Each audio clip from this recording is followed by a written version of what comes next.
বেলাল রাদিয়াল্লাহু তাআলা আনহু আজান দিচ্ছেন, ওই বাচ্চাগুলো মুশরিক, তো ওরা আজানকে ব্যঙ্গ করতেছে, বিকৃতি করে ওরাও আজান দিচ্ছে। উদ্দেশ্য হচ্ছে আজানকে নিয়ে ঠাট্টা করা। উদ্দেশ্য কি?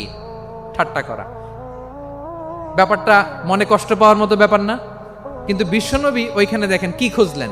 বিশ্বনবী খেয়াল করলেন অমুসলিম কিশোরদের মধ্য থেকে একটা কিশোরের গলাটা বড় দরাজ গলা, কণ্ঠটা বড় সুন্দর। খেয়াল করে দেখলেন যে কিছু কিশোর বেলালের আজানকে ব্যঙ্গ করে, বিকৃতি করে, কিন্তু একজনের কণ্ঠ দেখতে পাচ্ছেন না এত দূরে, কিন্তু কণ্ঠটা বড় সুন্দর, দরাজ গলা। বিশ্বনবী সাহাবীদেরকে বললেন, ধরো এগুলারে, ধরো।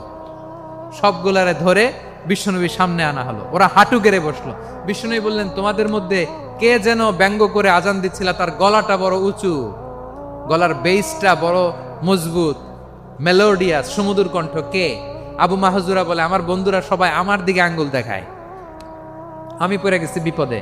রাসূল সাল্লাল্লাহু আলাইহি ওয়াসাল্লাম বাকি অমুসলিম তরুণদেরকে ছেড়ে দিলেন, বললেন তোমরা যাও। এবার আবু মাহজুরারে পাইছে। আবু মাহজুরার চুলের মধ্যে হাত দিলেন বিশ্বনবী, মাথায় হাত দিয়ে বললেন, এবার আজান দাও দেখি। আবু মাহজুরা বলে, আমি তো আজান দিতে জানি না, কারণ আমি তো বেলালেরটা শুইনা দিছি, আমার তো মুখস্থ নাই, আমি তো আজান দিতে জানি না। বিশ্বনবী বললেন, জানো না? তাহলে আসো আমি তোমারে শিখাই দেই। সুবহানাল্লাহ পড়েন। বিশ্বনবী একটা বাক্য পড়ে, আবু মাহজুরা পড়ে, বিশ্বনবী পড়ে, আবু মাহজুরা পড়ে। আবু মাহজুরা কিন্তু অমুসলিম, মুশরিক। আবু মাহজুরা বলে, এক একটা বাক্য পড়ি আমার কলিজাটা গলে ঠান্ডা হয়ে যায়। এতদিন মোহাম্মদকে গালি দিতাম, এখন মোহাম্মদ আমার মাথায় যখন হাত রাখছে আমার সারা শরীর ঠান্ডা হয়ে গেছে।